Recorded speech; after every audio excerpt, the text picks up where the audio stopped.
Hello दोस्तों, आज हम आपको वेरिएबल, कांस्टेंट और डाटा टाइप्स इन डिटेल समझाने वाले हैं। तो चलिए वीडियो को स्टार्ट करते हैं बिना टाइम को वेस्ट करे। और वीडियो अच्छी लगे तो लाइक, शेयर एंड सब्सक्राइब जरूर करिएगा। तो हम इन डिटेल इन सारी चीजों को समझने वाले हैं। तो आज जितने भी बच्चों की कंफ्यूजन थी वो कंफ्यूजन नहीं रहने वाली, क्योंकि हम बहुत अच्छे तरीके से आपको सारी चीजें समझाएंगे। तो स्टार्ट करते हैं वर्ड वेरिएबल से। वेरिएबल क्या होता है? बिल्कुल सिंपल भाषा में एक शब्द में सबसे पहले समझा देती हूँ। वेरिएबल्स जिनको हम चेंज कर सकते हैं और कांस्टेंट जिनको हम चेंज नहीं कर सकते। कहने का मतलब क्या है, यहाँ पे आप देख सकते हो, यहाँ पे एक मैंने इक्वेशन लिखी है, ठीक है। यहाँ पर आप देख सकते हो इस इक्वेशन में 2, 3 और 5 अलग नंबर्स हैं। X, y and z characters हैं। नो प्रॉब्लम, क्या है क्या नहीं है। लेकिन आप यहाँ इस इक्वेशन में देख सकते हो 2 की वैल्यू चेंज नहीं हो सकती। देखो, 2 की वैल्यू कभी चेंज नहीं होगी। 2 को आप 3 नहीं बोल सकते, ना ही 3 को 4 बोल सकते हो, ना ही 5, ना 10, ना 1000, कुछ नहीं। 2 की वैल्यू 2 है। 2 हमेशा 2 ही रहेगा। मतलब कुछ ऐसी चीजें, कुछ ऐसे कांस्टेंट, मतलब जो हमारा कांस्टेंट क्या होता है, जिनको हम चेंज नहीं कर सकते, जिनकी वैल्यूज चेंज नहीं हो सकती। वेरिएबल्स क्या होती हैं? जिनकी वैल्यूज जो है चेंज हो सकती हैं, जैसे कि x की वैल्यू, y की वैल्यू, z की वैल्यू। इस इक्वेशन में x की वैल्यू 1 रख सकते हो, उसके बाद 2 भी रख सकते हो, 3 भी रख सकते हो, 1000 रख सकते हो, 2000 रख सकते हो, 2225 भी रख सकते हो। जो आपका मन है आप वो रख सकते हो। सेम एज इट इज आप y में भी कोई सी भी वैल्यू पुट कर सकते हो, 1, 2, 3 एंड अप टू इंफिनिटी। उसके बाद z में भी आप कुछ भी पुट कर सकते हो। लेकिन क्या आप 5 में कुछ पुट कर सकते हो? भाई 5 तो 5 है, 5 में क्या ही पुट करेंगे, और 5 की वैल्यू चेंज थोड़ी हो सकती है। इसी से हम समझ सकते हैं कि कांस्टेंट वो जो चेंज नहीं हो सकते, और वेरिएबल्स वो जिनको हम चेंज कर सकते हैं, मतलब जिनकी वैल्यूज में चेंज आ सकता है। अगर मैं बिल्कुल सिंपल भाषा में कीवर्ड में आपको बताऊं, कीवर्ड्स क्या होते हैं, तो कीवर्ड जो होते हैं वो रिजर्व वर्ड्स होते हैं। रिजर्व वर्ड्स मतलब ऐसे कुछ वर्ड्स जिसमें आप क्या कर सकते हो, जिसे आप प्रोग्रामिंग लिखते टाइम नॉर्मल कैसे भी यूज कर सकते हो। हमारी जो सी प्रोग्रामिंग है, प्रोग्रामिंग को पहले से ही हमारे जो भी हम यूज कर रहे हैं, हमारा जो कंपाइलर है उसको पहले से ही पता है कि इस वर्ड का मतलब ये है और इससे हमें ये काम करना है, ठीक है। तो वो रिजर्व वर्ड्स होते हैं। तो टोटल 32 वर्ड्स होते हैं जिनको हम पढ़ेंगे इन डिटेल। अब मैं आपको कांस्टेंट और वेरिएबल का एक और जो डेली लाइफ में जो एग्जांपल होता है वो भी आपको बताना चाहूंगी, ताकि आपको कांस्टेंट और वेरिएबल में इतनी सी भी कोई भी कंफ्यूजन ना हो। तो ये हमारे पास एक प्लांट है। प्लांट, जब आप कोई बीज बोते हो तो वो कुछ टाइम बाद उगता है। उसके बाद प्लांट जो होता है वो बड़ा होता है, फिर कुछ टाइम बाद और बड़ा होता है, फिर कुछ टाइम बाद और बड़ा होता है। मतलब उसकी हाइट जो है वो इंक्रीज हो रही है। मतलब जो हाइट है वो बढ़ रही है, उसमें कुछ ना कुछ चेंजेस आ रहे हैं। पहले 2 मीटर थी, फिर उसके बाद 5 मीटर, जो भी है उसकी हाइट उस तरीके से वो बढ़ती चली जाती है। इसका मतलब ये एक वेरिएबल है, जिसकी मतलब इस प्लांट की जो हाइट है वो वेरिएबल है, जिस जो चेंज हो सकती है। लेकिन अगर मैं इधर बात करूं, ये जो हमारा एग्जाम्पल है पोल, जो आपके घर के पास भी मिल जाएगा आपको, तो आप वहां पे देख सकते हो इसकी जो हाइट है वो कभी नहीं बदलेगी, ना ही तो बढ़ेगी और ना ही कभी घटेगी। आपको उसकी हाइट हमेशा वही दिखेगी जो थी। मतलब उसकी हाइट क्या है? कांस्टेंट है, उसकी हाइट बदल नहीं सकती। तो उसे हम कांस्टेंट कहते हैं, जिसको जिसमें कोई चेंज नहीं ला सकते, और जिनमें चेंज ला सकते हैं उन्हें हम वेरिएबल्स कहते हैं। उसके बाद हमारे पास बहुत सारे कीवर्ड्स होते हैं, टोटल 32। ऑटो, ब्रेक, केस, चार, const, continue, default, do, double, ये सारे कीवर्ड्स हम वन बाय वन प्रैक्टिकल करके भी देखने वाले हैं आने वाली वीडियोस में। अब हम बात करते हैं डाटा टाइप्स। डाटा टाइप्स कौन से होते हैं? देखो, data types 4, int, short, long, long long, float और डबल। आप अब सोच रहे होंगे कि ये क्या आफत है, ये तो हमने आज तक देखा ही नहीं, पढ़ा ही नहीं। तो डाटा कुछ वर्ड्स होते हैं जिन मतलब डाटा टाइप्स जिसमें डाटा को स्टोर किया जा सके। कोई ऐसा कोई, जैसे कि न्यूमेरिकल वैल्यू हो गई 2, 5, या फिर कोई कैरेक्टर हो गया, ABCD हो गई हमारी, कोई स्ट्रिंग हो गई, ये सारी चीजें। और कोई डेसिमल वैल्यू होगी जिसके लिए हम फ्लोट यूज करते हैं। तो ये सारी वैल्यूज को डिक्लेयर करने के लिए, हमारी प्रोग्रामिंग में बताने के लिए हम कुछ डाटा टाइप्स का यूज करते हैं, जिससे हमारी जो प्रोग्रामिंग है वो काफी ज्यादा अच्छे और बिना किसी गलती के लिखी जाती है। ठीक है, अब हम बात करते हैं नेक्स्ट चीज की। तो हमारी जो डाटा टाइप्स होते हैं वो चार मतलब कैरेक्टर। ठीक है, उससे पहले हम यही चीज पढ़ते हैं। चलो, चार, इंट और फ्लोट, ये तीन जो होते हैं वो मेन होते हैं, जिसमें हम शुरुआत में सबसे ज्यादा पढ़ते हैं। तो इन तीनों को बहुत ही ज्यादा अच्छे से समझना है, क्योंकि अगर ये तीन समझ लिए तो बाकी सब इसी के अंदर के पार्ट्स होते हैं। ठीक है, तो चार मतलब होता है कैरेक्टर। कैरेक्टर कोई भी कैरेक्टर हो सकता है, ABCDEFGH अप टू Z। ठीक है, ये जो चार होता है उसकी साइज क्या होती है, 1 बाइट की, और इसकी रेंज आप देख सकते हो 128 से लेके 127 तक होती है साइंड में। और अनसाइंड क्या होता है ये मैं आपको आगे बताऊंगी। इसकी वैल्यू क्या होती है 0 to 255 तक। इंट मतलब होता है इंटीजर, कोई भी इंटीजर वैल्यू आप इसमें लिख सकते हो, इन्फिनिटी से लेके माइनस इन्फिनिटी से लेके इन्फिनिटी तक। ये हमारे 4 बाइट्स की होती है। देन हमारी जो रेंज होती है वो आप यहाँ पे देख सकते हो। उसके बाद हम बात करेंगे फ्लोट की। पहले तो फ्लोट होता है वो हमारा 4 बाइट्स का होता है, और इसमें क्या करते हैं, हम डेसिमल वैल्यूज को पुट कर सकते हैं। इंटीजर में हम डेसिमल वैल्यूज को पुट करेंगे तो हमारी जो प्रोग्रामिंग है वो ऑटोमेटिकली उस डेसिमल वर्ड को इंटीजर में चेंज कर लेगी। तो इसीलिए अगर आपको कोई भी डेसिमल वैल्यू या फिर डेसिमल वैल्यू में कोई भी रिजल्ट वगैरह चाहिए तो आपको फ्लोट का यूज करना पड़ेगा। उसके बाद लॉन्ग लॉन्ग बहुत ज्यादा बड़ी वैल्यू आपको लिखनी होती है, जब आप इसका यूज करते हो 8 बाइट की ये होती है। देन उसके बाद लॉन्ग, लॉन्ग जो होती है वो लॉन्ग लॉन्ग से छोटी होती है, और डबल हमारी 8 बाइट की होती है। यहाँ पे सभी की रेंजेस लिखी हुई है, वो आप यहाँ पे से देख सकते हो, क्योंकि यहाँ पे बहुत बड़ी काउंटिंग है तो मैं इसे पढ़ने भी लगी तो पढ़ नहीं पाऊंगी। ठीक है, उसके बाद बात आती है कि हम वेरिएबल्स को कैसे लिखते हैं, और मतलब उसका सिंटैक्स क्या होता है। तो किसी भी वेरिएबल को लिखने के लिए सबसे पहले हमें जरूरत होती है डाटा टाइप की। फिर उसके बाद जो वेरिएबल जो भी आप लिखना चाहते हो नेम उसका वो। ठीक है, तो डाटा टाइप जो मैंने अभी आपको बताया, इंट, फ्लोट, चार, ये तीन मेन होते हैं, तो इन्हीं तीनों को आपको सबसे ज्यादा याद रखना है।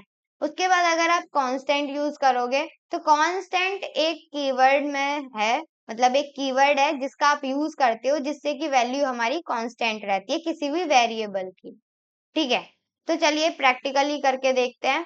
और बाकी मैंने आपको सभी चीजें समझा दी हैं, एक बार देख लेते हैं। यस, सभी चीजें हमने बता दी हैं, प्रैक्टिकल करके देखते हैं। तो जब आप कोड ब्लॉक खोलोगे तो कुछ इस तरीके से दिखेगा। देन आपको एक न्यू फाइल ओपन करनी है, उसके बाद इसको कर लेंगे सेव, जिसका हम नेम कुछ भी लिख सकते हैं, जैसे कि कॉन्स्ट टेंटी लिख लेते हैं, क्योंकि कुछ भी आप जो भी आप लिखना चाहते हो वो नेम आप इस फाइल को दे सकते हो। उसके बाद बस इतना ध्यान रखना कि डॉट सी लास्ट में जरूर लगाना है। सेव कर देते हैं। उसके बाद मेन हम अपना स्ट्रक्चर लिखेंगे ताकि हम कोडिंग कर सकें। तो हैशटैग इंक्लूड stdio.h,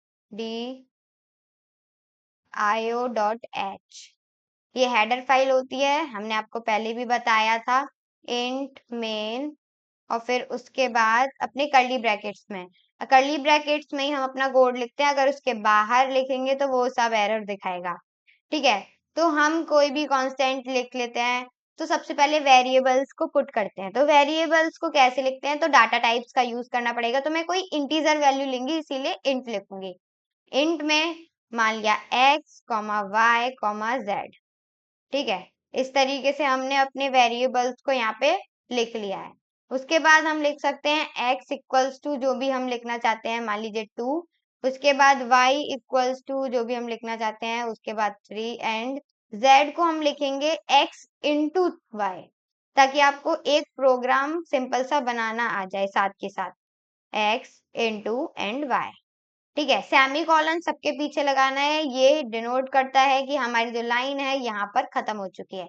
उसके बाद हम प्रिंट करवाएंगे, क्या प्रिंट करवाएंगे, प्रिंट एफ, जेड को प्रिंट करवाएंगे। तो जेड को प्रिंट करवाने के लिए सबसे पहले फॉर्मेट होना जरूरी है। तो यहाँ पे हमने %d लिख लिया है। उसके बाद जेड को डिक्लेयर करके सेमी कॉलन लगाएंगे। देन F9 अगर हम अभी पुट करते हैं तो आंसर आ रहा है 6। 2 इंटू 3 होता है 6, इसीलिए यहाँ पे हमारा जो आउटपुट है उसमें आपको 6 दिखा रहा है। ठीक है। अब मान लीजिए, अब हमें देखना है कि वेरिएबल और कांस्टेंट किस तरीके से वर्क करते हैं। देखिए, अब मैंने आपको बताया था वेरिएबल की जो वैल्यू है वो चेंज हो सकती है। जैसे कि मान लीजिए अभी यहाँ पे x की वैल्यू ऊपर 2 है, ठीक है।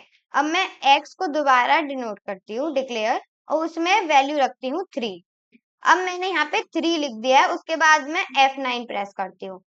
अब आप देख सकते हो आउटपुट में जहां पहले 6 आ रहा है वहां 9 आ रहा है। क्यों? क्योंकि 3 इंटू 3 हुआ है इस बार, ना कि 2 इंटू 3 हुआ है। ठीक है।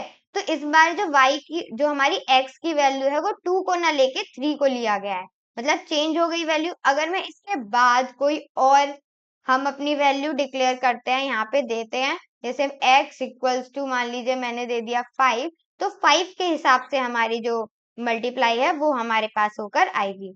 ये देखिए 15 आ गया। तो इस तरीके से हमारे जो वेरिएबल्स हैं वो काम करते हैं, मतलब वैल्यूज चेंज हो सकती हैं जैसे जैसे हम, जो हमारी लास्ट डिक्लेरेशन हमने जो दिया है वो ही हमारा मेन कहलाएगा। ठीक है। बाकी के जो पहले के दो हैं वो होंगे एंड देन चले जाएंगे, वो आपको दिखेंगे भी नहीं। ठीक है। तो इनको अभी हम कर देते हैं कट, और यहाँ पे मैं अभी यू ही ले लेती हूँ। ठीक है। अब हम बात करते हैं कांस्टेंट की। तो मैं एक और प्रोग्राम यहाँ पे बना लेती हूँ, इसके बाद बनाते हैं। ठीक है। यहाँ पे मैं लिखती हूँ कॉन्स्ट, कॉन्स्ट, हमारी जो स्पेलिंग्स वगैरह हैं उनको अच्छे से लिखिएगा, कोई भी गलती नहीं होनी चाहिए। इंट, और हम लिखते हैं यहाँ पे मिन। ठीक है। मिन इक्वल्स टू, कुछ भी आप ले सकते हो, 23 ले लेते हैं। ठीक है। 23 हमने लिया एंड देन हम इसमें लगाएंगे सेमीकोलन। उसके बाद हम इसको प्रिंट करवाते हैं एक बारी। प्रिंट एफ %d, और फिर उसके बाद मिन। ठीक है। तो यहाँ पे ये हमने किया, उसके बाद हम यहाँ पे सेमीकोलन लगा के एक बारी रन करते हैं। तो यहाँ पे आप देख सकते हो रन होके आया, और यहाँ पे आ रहा है 23। अब वो आप कहोगे कि 15 कहाँ से आया, तो 15 ऊपर वाला भी तो प्रोग्राम हो रहा है, इसीलिए हम इसको अभी डाल देते हैं कमेंट में। तो कमेंट में डालने के लिए सबसे पहले हम इसका यूज करेंगे, और कहाँ तक हमें कमेंट करना है, यहाँ तक। तो कुछ इस तरीके से हमें अपने कमेंट लगाने होते हैं। अब हम रन करेंगे अपने प्रोग्राम को, तो आपको 23 लिखा हुआ दिख रहा है। अब मान लीजिए मैंने अब मिन की नीचे कोई भी वैल्यू लिख दी, 50 लिख दी, चलो 50 लिख दी। अब मैं रन करवाती हूँ। रन करवाते ही जैसे ही आप सीधे देख सकते हो कि यहाँ पे क्या दिखा रहा है, एरर दिखा रहा है। एरर दिखा रहा है क्योंकि आपने पहले ही वैल्यू डिक्लेयर कर दिया, और जो वैल्यू डिक्लेयर करी है उसमें आपने कॉन्स्ट कीवर्ड को लगा रखा है, मतलब कांस्टेंट बता रखा है आपने।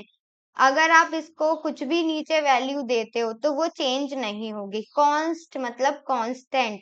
अब ये वैल्यू आप कहीं भी यूज करो, लेकिन आपके प्रोग्राम में आगे भी कोई बार यूज हो रही है तो होने दो, लेकिन आपकी वैल्यू हमेशा जो कॉन्स्ट में लिखी हुई है वही वाली यूज होगी।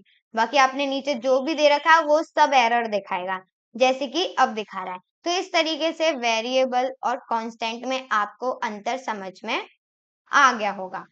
अब मान लीजिए ये तो मैंने नॉर्मल प्रिंट करवा लिया, और भी आप किसी भी फंक्शन में इसका यूज कर सकते हो, चीजों को समझ सकते हो। थोड़ा सा और समझेंगे हम चीजों को, ताकि हमें इन डिटेल और भी थोड़ा सा समझ में आ जाए। अब वेरिएबल्स हमने अभी नॉर्मल नॉर्मल लिखे। अब मान लीजिए आपको वेरिएबल्स ऐसे लिखने हैं कि आपको दो वर्ड्स में वेरिएबल लिखने हैं, जैसे कि डू और व्हाट, ये आपको दोनों एक साथ ही लेना है। तो आप अगर बीच में गैप लगा दोगे कोडिंग करते टाइम तो एरर दिखा देगा। एक बारी मैं इसको स्पेलिंग्स को करती हूँ ग्रांट।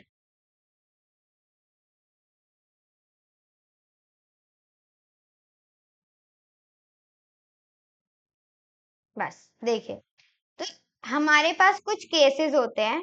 देखने के लिए आप यहाँ पे इस पिक्चर में देख सकते हो 3 केसेस हैं, एक snake case, kebab case and camel case.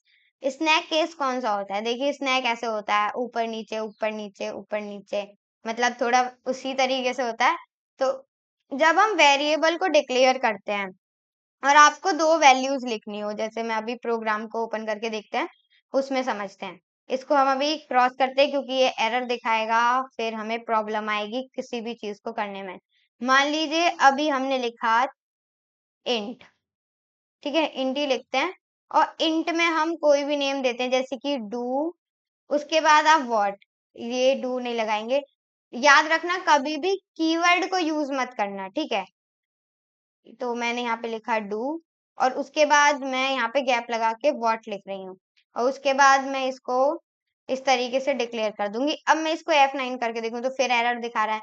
तो ऐसे हम बीच में स्पेस देकर किसी भी वेरिएबल को डिक्लेयर नहीं कर सकते। तो इसके लिए एक बहुत ही बढ़िया हमारे पास तरीका है कि आप क्या करो, अंडरस्कोर का यूज करो। ये देखिए, अंडरस्कोर का हम जैसे ही यूज करेंगे और फिर उसके बाद F9 करेंगे तो वो रन हो जाएगा, ठीक है। मतलब प्रोग्राम अभी इसमें कुछ किया तो नहीं है, लेकिन एरर भी नहीं दिखाया है अभी इसने, ठीक है। अब इससे भी दूसरा तरीका है, कि इससे दूसरा तरीका कौन सा हो सकता है, कि आप कैमल, जो हमारा कैमल केस है उसको यूज कर सकते हो। कैसे? पहले जो भी आप अपना लेटर लिख रहे हो उसे कैपिटल लेटर में लिखो, उसके बाद स्मॉल लेटर में। देन जब आप सेकंड वर्ड लिखो तो वहीं से start करो, कैपिटल वर्ड लिख के, ताकि आपको प्रोग्रामिंग जब आप दोबारा देखो तो आपको समझ में आए किस तरीके से। वो भी मैं आपको एक बार लिख के दिखाती हूँ। जैसे मान लीजिए मैंने कोई भी फ्लोट वैल्यू यहाँ पे असेंबल करी, और यहाँ पे मैं लिख रही हूँ AS। तो ए सबसे पहले बड़ा, और उसके बाद AS लिखने के बाद जब हम कुछ कुछ भी वर्ड लिखेंगे, जैसे कि वाइल हम लिखेंगे, तो वाइल का जो W है वो आपको बड़ा बनाना है, कुछ इस तरीके से। तो अब आप इसको रन करोगे तो ये रन हो जाएगा, और आपको चीजें क्लियर भी समझ आ रही होंगी कि ये हमारा एज वाइल लिखा हुआ है। तो इस तरीके से आप अपने वेरिएबल्स को डिक्लेयर कर सकते हो। अगर बाकी आपने लगा दिया बीच में, कोई भी स्पेस लगा दिया, तो वो एरर दिखाएगा, तो इसमें कंफ्यूजन नहीं होना चाहिए। अब आप कहोगे हम इसमें स्लैश भी लगा सकते हैं, इसमें माइनस वाला जो हमारा साइन होता है, काफी सारे बच्चों को समझ नहीं आता है, लेकिन फिर भी मैं इसको माइनस वाला साइन ही बोलती हूँ ज्यादातर। तो मान लीजिए मैंने इसमें ये वाला साइन ऐड कर दिया बीच में, अब मैं इसको F9 करूँ तो फिर एरर दिखा रहा है। तो ऐसा हमें कुछ नहीं करना है, सिर्फ हम इसमें टू केसेस को यूज कर सकते हैं, एक इसमें स्नेक केस और एक कैमल केस। तो इस चीज को अच्छे से याद रखिएगा। डिक्लेरेशन जो होती है हमारी वेरिएबल्स की, वो कुछ इसी तरीके से होती है। अगर आप किसी और तरीके से करते हो तो आपको तुरंत के तुरंत एरर दिखा देगा। और जो हमारा कबाब केस जो मैंने बोला, उसे हम यूज नहीं कर सकते, क्योंकि इसमें क्या यूज किया जाता है, लोअर केस यूज किया जाता है, और हाइफन से इसे हम अलग करते हैं, जो मैंने अभी आपको दिखाया था हाइफन लगाकर। तो वो काम नहीं करता है, वो एरर दिखाता है, तो इसको हम यूज नहीं करते। ठीक है, आई होप आप सभी को चीजें समझ में आ गई होंगी, क्लियर हो गई होंगी। अभी भी कोई कंफ्यूजन, कोई भी डाउट है तो आप हमसे पूछ सकते हैं कमेंट बॉक्स में लिखकर। Thank you so much for watching video.